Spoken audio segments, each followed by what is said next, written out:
परियों से भेंट। एक बार विजयनगर के राज दरबार में एक यात्री राजा कृष्णदेव राय से मिलने के लिए आया। पहरेदारों ने राजा को उसके आने की सूचना दी। राजा ने यात्री को उनसे मिलने की आज्ञा दे दी। यात्री बहुत ही लंबा व पतला था। उसका सारा शरीर नीला था। वह राजा के सामने सीधा खड़ा होकर बोला, महाराज, मैं नीलदेश का नीलकेतु हूँ और इस समय मैं विश्व भ्रमण पर निकला हुआ हूँ। अनेक देशों की यात्रा करते हुए मैं यहाँ पहुँचा हूँ। घूमते हुए मैंने अनेक देशों में विजय नगर और आपके न्यायपूर्ण शासन व उदार स्वभाव के बारे में बहुत कुछ सुना। अतः मेरे मन में विजयनगर और आपको देखने व जानने की उत्सुकता और भी बढ़ गई। इसीलिए मैं आपसे मिलने व विजयनगर साम्राज्य को देखने की अभिलाषा से यहाँ आया हूँ। राजा ने यात्री का स्वागत किया और उसे शाही अतिथि घोषित किया।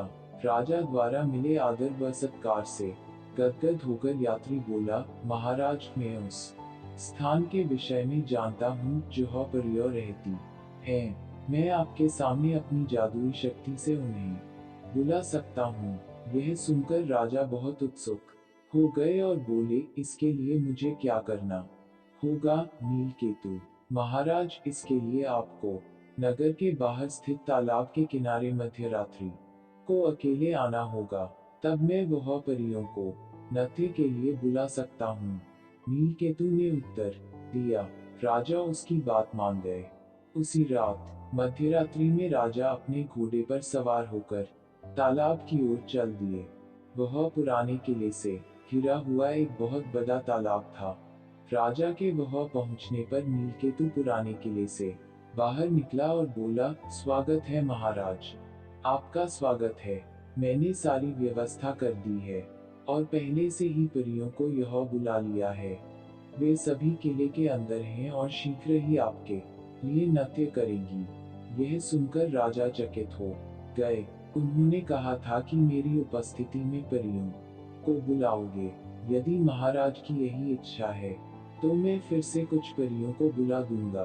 अब अंदर चला जाए। नीलकेतु बोला। राजा नीलकेतु के साथ जाने के लिए घोड़े से उतर गए। जैसे ही वह आगे बढ़े, उन्होंने ताली की आवाज सुनी। शीघ्र ही उन्हें विजयनगर की सेना ने नीलकेतु को भी पकड़कर बेड़ियों से बांध दिया। यह सब क्या है और यह हो क्या रहा है? राजा ने आश्चर्य से पूछा। तभी तेनालीराम पेड़ के पीछे से निकला और बोला, महाराज, मैं आपको बताता हूँ कि यह सब क्या हो रहा है। यह नीलकेतु हमारे पड़ोसी देश का रक्षा मंत्री हैं। किले के अंदर कोई परियां नहीं है। वास्तव में इसके देश के सिपाही ही वह परियों के रूप में छिपे हुए हैं। अपने नकली परों में उन्होंने अपने हथियार छिपाए हुए हैं। यह सब आपको घेर कर मारने की योजना है। तेनालीराम, एक बार फिर मेरे प्राणों की रक्षा के लिए तुम्हें धन्यवाद। परंतु यह बताओ कि तुम्हें यह सब पता कैसे चला? राजा बोले। तेनालीराम ने उत्तर दिया, महाराज, जब यह नीलकेतु दरबार में आया था तो इसने अपने शरीर को नीले रंग से रंगा हुआ था। परंतु यह जानकर कि विजयनगर का दरबार बुद्धिमान दरबारियों से भरा हुआ है, यह घबरा गया तथा पसीने पसीने हो गया। पसीने के कारण इसके शरीर के कई अंगों पर से नीला रंग हट गया तथा इसके शरीर का वास्तविक रंग दिखाई देने लगा। मैंने अपने सेवकों को इसका पीछा करने के लिए कहा। उन्होंने पाया कि ये सब यह आपको मारने की योजना बना रहे हैं। राजा तेनालीराम की सतर्कता से प्रभावित हुए और उसे पुनः धन्यवाद दिया।